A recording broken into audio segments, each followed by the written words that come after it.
Hello student, आज हम पढ़ेंगे वेव ऑप्टिक्स तरंग प्रकाश की। तरंग प्रकाश की में चैप्टर है नेचर ऑफ लाइट, प्रकाश की प्रकृति। टॉपिक है nature of light. Nature of light पे न्यूटन ने अपना एक सिद्धांत दिया है जिसे कहते हैं न्यूटन का कण के सिद्धांत। न्यूटन के कण के सिद्धांत के अनुसार, जिसमें फर्स्ट टॉपिक है, न्यूटन के अनुसार किसी प्रकाश स्रोत से उत्सर्जित प्रकाश छोटे छोटे कणों के रूप में संचरित होता है, जिन्हें कणिकाएं कहते हैं। सेकंड टॉपिक है, एक प्रकाश के वेग से संचरित होती हैं, अर्थात 3 × 10⁸ मीटर पर सेकंड पर चलती हैं। जब कणिकाएं नेत्र में रेटिना से टकराती हैं तो हमें प्रकाश का अभाव होता है। थर्ड पॉइंट है। फोर्थ पॉइंट है, विभिन्न रंगों का प्रकाश कणिकाओं के भिन्न भिन्न आकार के कारण होता है। Fourth point. न्यूटन के अनुसार विरल माध्यम में प्रकाश का वेग से घन माध्यम से कम होता है। ये फिफ्थ पॉइंट है। इस सिद्धांत से कंक्लूजन निकलता है, इस सिद्धांत से प्रकाश का रेखीय संचरण, परावर्तन और अपवर्तित की व्याख्या सफलतापूर्वक की गई, परंतु ये सिद्धांत व्यतिकरण, विवर्तन, ध्रुवण और प्रकाश के वैद्युत प्रभाव को नहीं समझा पाया। फौकाल्ट के प्रयोग से यह सिद्ध हुआ कि वी विरल ग्रेटर दैन वी सिघन, जिसके कारण यह सिद्धांत गलत पाया गया। फिर इसके बाद आता है हाइगन का तरंग सिद्धांत। टॉपिक है हाइगन का तरंग सिद्धांत। हाइगन के अनुसार प्रकाश तरंगार्ग के रूप में चलता है, यह संचरित होता है, जिसके लिए पूरे ब्रह्मांड में काल्पनिक माध्यम इधर फैला हुआ है। प्रत्येक प्रकाश स्रोत से उत्सर्जित कणों के समान रूप में कंपन के बिंदु पथ को मिलाने से तरंगार्ग प्राप्त होती है, जिसके किसी बिंदु पर खींचा गया अभिलंब किरण को व्यक्त करता है। ये रहा चिन्ह, चित्र। फिर गोली तरंगार्ग। तरंगार्ग 3 प्रकार के होते हैं। फर्स्ट, गोली तरंगार्ग, जो बिंदु स्रोत से बनते हैं। आई बराबर होता है तीव्रता बराबर ऊर्जा पान 80, ए क्षेत्रफल, टी टाइम। ऊर्जा को लिख दिए E अपान 4πr² इंटू टी। एक स्थान पर 4π², ऊर्जा को इस पर डिनोट कर दिए। आई तीव्रता अनुक्रमणपाती हो गई, व्युत्क्रमणपाती हो गई r² के। आई अनुक्रमणपाती 1/r², परंतु आई अनुक्रमणपाती a², इसलिए ए व्युत्क्रमणपाती 1/a व्युत्क्रमणपाती r। फिर दूसरा तरंगार्ग है बेलनाकार तरंगार्ग, जो कि रेखीय स्रोत से प्राप्त होता है। ये रहा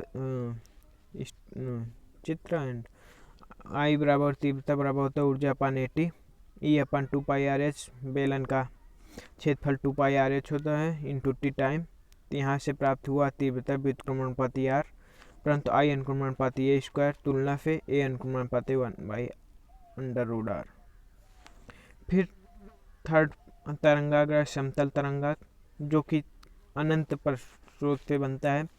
इस समांतर किरणें सूर्य, पृथ्वी जैसे अनंत स्रोत फिगर। इसमें आई और ए मतलब तीव्रता और आयाम नियत रहता है। इस सिद्धांत से प्रकाश का रेखीय संचरण, परिवर्तन, अपवर्तन, व्यतिकरण और विवर्तन की व्याख्या सफलतापूर्वक की गई, परंतु यह सिद्धांत ध्रुवण और प्रकाश विद्युत प्रभाव नहीं समझा पाया। इसके द्वारा प्रस्तावित इधर किसी को नहीं मिला और पश्चिमगामी तरंगार्ग की व्याख्या भी नहीं कर पाया। अब इसके बाद आया मैक्सवेल का विद्युत चुंबकीय तरंग सिद्धांत। मैक्सवेल के अनुसार प्रकाश विद्युत चुंबकीय तरंग के रूप में संचरित होता है। बी और ई विद्युत चुंबकीय तरंग, बी चुंबकीय तरंग, ई विद्युत, इन दोनों के बीच 90 अंश का कोण। इन तरंगों में विद्युत क्षेत्र और चुंबकीय क्षेत्र समान कलम में कंपन करते हैं, जो कि सीधे प्रदर्शित है। ये रहागा विद्युत, तो इसी क्षेत्र में इसी तरीके से हमारा चुंबकीय क्षेत्र भी प्रदर्शित होगा। अब थर्ड पॉइंट है, इन तरंगों के लिए माध्यम आवश्यक नहीं है, अर्थात निर्वात में भी संचरित होते हैं, जबकि माना गया है कि ईथर सर्वाधिक फैला हुआ है। बट इन तरंगों के लिए माध्यम आवश्यक नहीं है।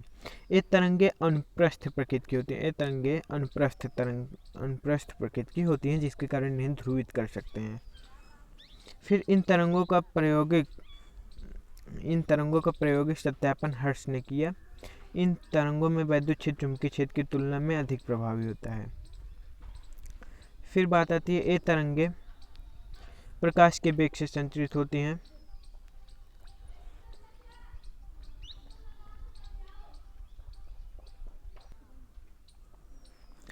प्रकाश के वेग है 3 × 10⁸ मीटर पर सेकेंड।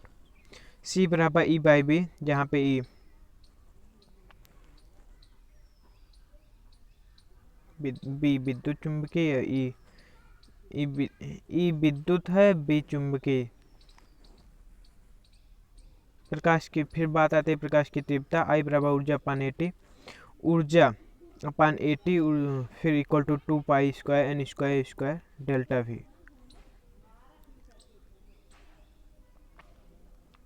इस सिद्धांत से केवल प्रकाश विद्युत प्रभाव की व्याख्या नहीं हुई, परंतु से सभी घटनाओं में सफल रहा। फिर बात आती है प्लांक का क्वांटम सिद्धांत। प्लांक के अनुसार प्रकाश ऊर्जा के छोटे छोटे पैकेट के रूप में संचित होता है, जिन्हें फोटॉन या क्वांटा कहते हैं। इसके साथ संबंध ऊर्जा सदैव hb का पूर्ण गुणज होता है। E बराबर nhv, जहाँ n बराबर 1/2 प्लांक नियतांक।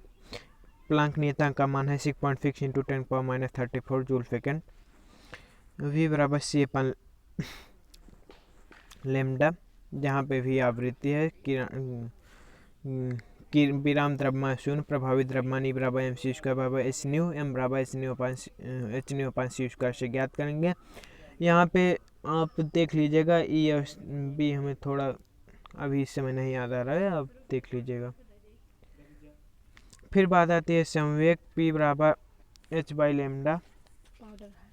इस सिद्धांत से केवल प्रकाश विद्युत प्रभाव की व्याख्या सफलतापूर्वक की गई, परंतु से सभी घटनाओं में असफल रहा। फिर बात आती है डी ब्रोगली का द्वैत प्रकृति का सिद्धांत। डी ब्रोगली के अनुसार प्रकाश दोनों प्रकृति का होता है, अर्थात कण तथा तरंग दोनों के रूप में संचित होता है।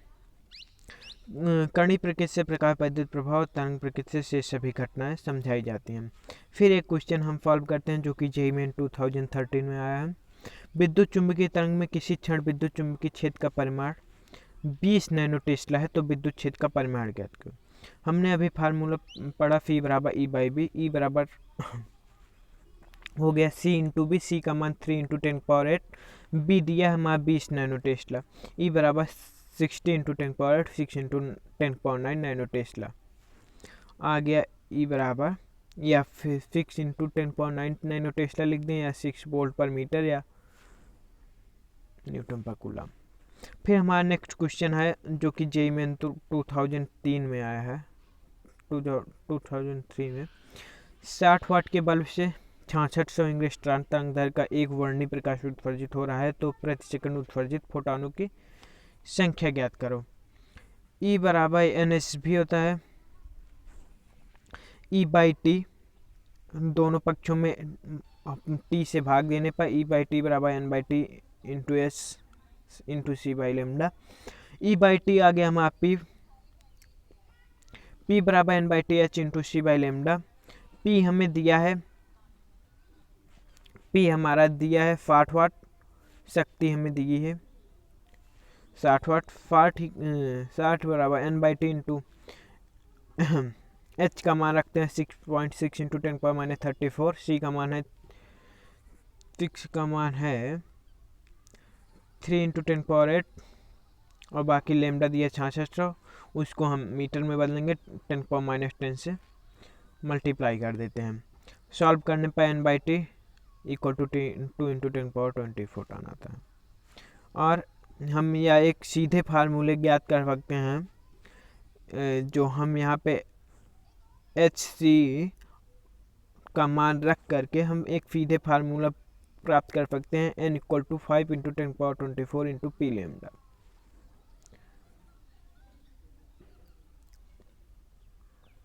अब फिर एक क्वेश्चन है JEE में 2010 में आया है। वायु में गति करते हुए समांतर बेलनाकार प्रकाशपुंज किसी माध्यम से प्रवेश करता है, जिसका अपवर्तनांक μ1 बराबर μi बराबर μ0 + μ2 × I के अनुसार प्रयोजित होता है, जहाँ μ0 तथा μ2 नियतांक है। बेलन की त्रिज्या बढ़ाने की तीव्रता मान घटता है, तो प्रारंभिक तरंगार्थ कौन सी है। माध्यम में पुंज का वेग न्यूनतम कहाँ होगा। जब पुंज माध्यम में प्रवेश करेगा तो अपसरित या अपसरित होगा। तो हम देख लेते हैं, यहाँ पे दिया है समांतर बेलनाकार, मतलब इसमें समांतर तरंगाग्र है। यदि हमें कहीं पे समांतर बेलनाकार मिलेगा कोई पुंज, तो समांतर तरंगाग्र का होगा। फिर बात आती है माध्यम में पुंज का वेग न्यूनतम कहाँ होगा। न्यूनतम होगा म्यू आई बराबर mu naught plus mu two into i. जहाँ पे आर अधिक होगा वहाँ पे आई कम होगा, म्यू भी कम होगा, म्यू बराबर सी बाई वी। वी तब अधिक हो जाएगा जब म्यू कम होगा तो वी अधिक होगा, अक्ष पर वेग न्यूनतम होगा, अतः अक्ष पर वेग न्यूनतम होगा। जहाँ पर आई कम म्यू कम वहाँ पर वेग ज़्यादा होगा, जहाँ पे आर ज़्यादा वहाँ पे आई कम म्यू कम होगा। और बाकी थर्ड क्वेश्चन था, जब पुंज माध्यम में प्रवेश करेगा तो अपसरित या अपसरित होगा। हम यहाँ पे सीधे देख रहे हैं, जब पुंज यहाँ से प्रवेश करेगा अक्ष, सीधे आप समझ लीजिएगा, बाकी अपसरित होगा, अपसरित होगा, आंसर अपसरित है, बाकी हम देख लेंगे बाद में।